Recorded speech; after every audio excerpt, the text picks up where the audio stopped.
बांग्लादेश, जो कभी पाकिस्तान का हिस्सा हुआ करता था, साल 1971 के अंदर अपने हकूक़ की आज़ादी के लिए मशरक़ी पाकिस्तान मगरबी पाकिस्तान से अलग हो गया। मगर आज आज़ादी के 53 साल के बाद बांग्लादेश एक ऐसे मसले से दोचार है जिसकी वजह से बांग्लादेश के गली कूचों में खून की होली खेली जा रही है। प्रोटेस्ट करने वाले ना ही कोई मजहबी जमात से ताल्लुक़ रखते हैं, ना ही कोई सियासी जमात से, बल्कि प्रोटेस्टर स्कूल, कॉलेजेस और यूनिवर्सिटी के स्टूडेंट हैं। इस प्रोटेस्ट की डायरेक्ट वजह 1971 ही है। बांग्लादेश के अंदर हालात इंतहाई ख़राब हो चुके हैं और बांग्लादेश की प्राइम मिनिस्टर शेखा हसीना को लोगों की जानिब से डिक्टेटर डिक्लेयर कर दिया गया है। आखिर शेखा हसीना ने ऐसी क्या स्टेटमेंट दी कि जो कि इस कॉज की वजह बना? इसको जानने के लिए हमें तारीख के पन्नों को उल्टाना पड़ेगा। मैं हूँ हसनैन अहमद और आज की इस वीडियो में हम लोग यही जानेंगे।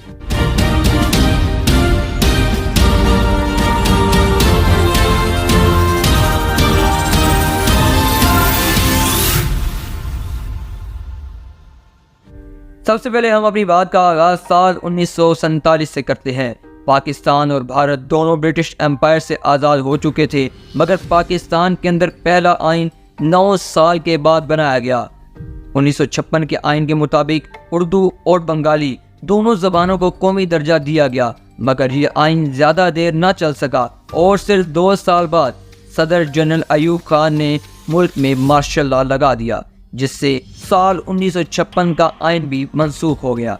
साल 1962 के अंदर सदर जनरल अयूब खान ने इस मुल्क का नया आइन बनाया, मगर ये आइन भी ज़्यादा देर ना चल सका और सदर जनरल अयूब खान ने साल 1969 के अंदर अपने तमाम तर इख्तियारात से इस्तीफ़ा दे दिया और तमाम तर इख्तियारात जनरल यहिया खान को सपुर्द कर दिए।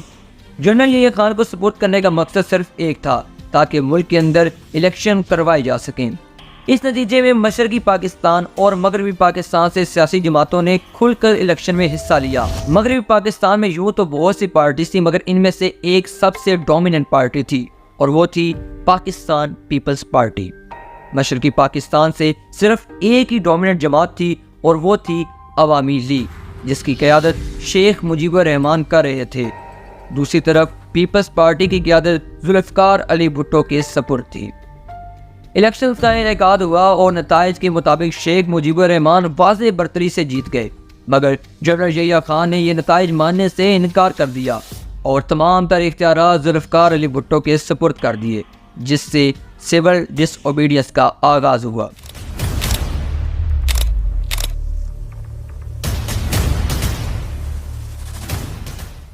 शेख मुजीबुर रहमान ने मशरकी पाकिस्तान के अंदर सिविल डिसओबीडियंस का आगाज़ कर दिया, जिसके नतीजे में मशरकी पाकिस्तान के अंदर मगरबी पाकिस्तान की जानिब से आर्मी ट्रूप्स एंटर हुए और इसके नतीजे में लाखों लोग मारे गए और शेख मुजीबुर रहमान को अरेस्ट कर लिया गया। शेख मुजीबुर रहमान के अरेस्ट करने से हालात मजीद कशीदा हो गए और 50% of the East Bengal transfer to the India. India ने उस वक्त ईस्ट बंगाल को खुलकर सपोर्ट किया। अगरचे ईस्ट पाकिस्तान मगरबी पाकिस्तान को 59% एक्सपोर्ट करके देता था, मगर सिर्फ और सिर्फ 25% इंडस्ट्रियल इन्वेस्टमेंट मशरकी पाकिस्तान में की जाती। इंडिया ने इस जंग में मशरकी पाकिस्तान का खुलकर साथ दिया और साल 1971 की इस जंग के नतीजे में बांग्लादेश इस दुनिया के नक्शे पर एक नए मुल्क के तौर पर उभर कर सामने आया। साल 1971 के अंदर मशरकी पाकिस्तान के अंदर 2 ग्रुप्स पाए जाते थे।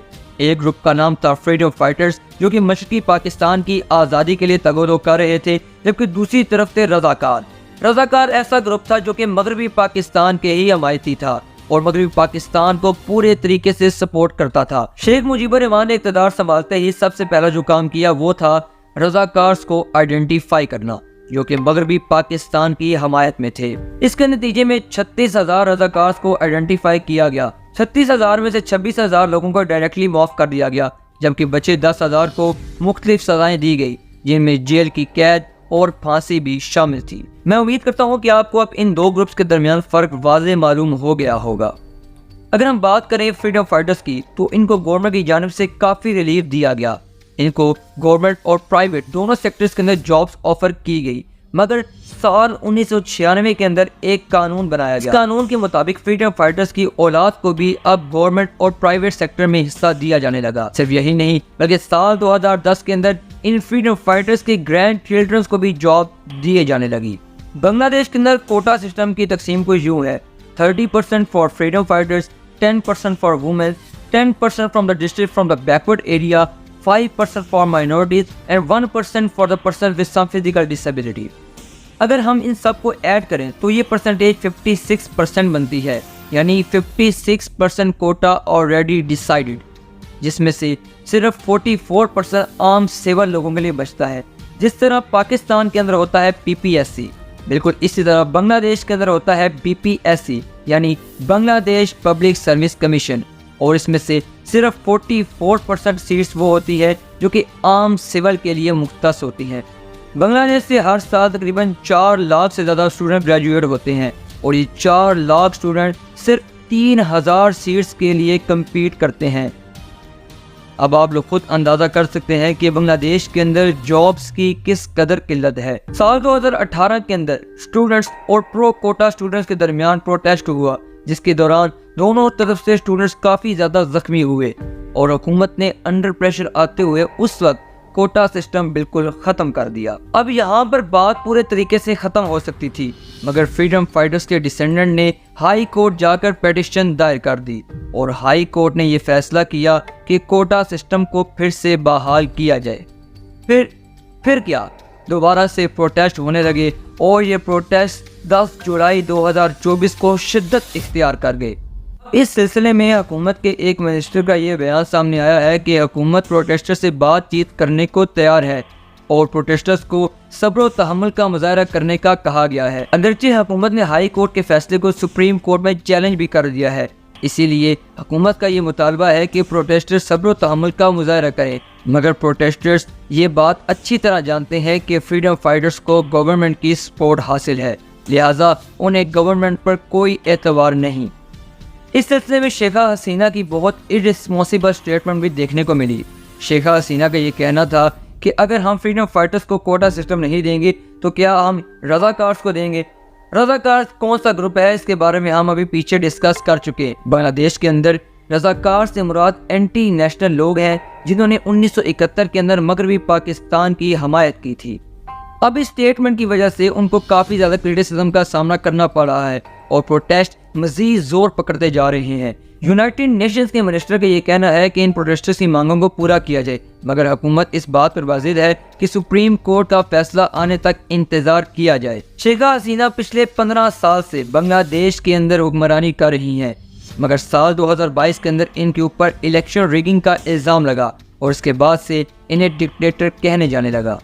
अब हालात ये हैं कि बांग्लादेश के अंदर प्रोटेस्टर्स का एक जम्मी गफीर जमा है। एक तरफ आम स्टूडेंट्स हैं तो दूसरी तरफ प्रो कोटा आर्मी और गवर्नमेंट है। अब देखना ये है कि इस मामले में सुप्रीम कोर्ट का क्या फैसला आता है। खैर हमारी दुआ तो ये है कि बांग्लादेश के अंदर इस प्रोटेस्ट का कोई सूरह सफाई से हल निकल सके और सुप्रीम कोर्ट कोई ऐसा फैसला इशू करे जिससे किसी और जानी नुकसान का सामना ना करना पड़े। इंशाल्लाह आपसे मुलाकात होगी किसी नई वीडियो में किसी नए टॉपिक के साथ। तब तक के लिए अल्लाह हाफिज़।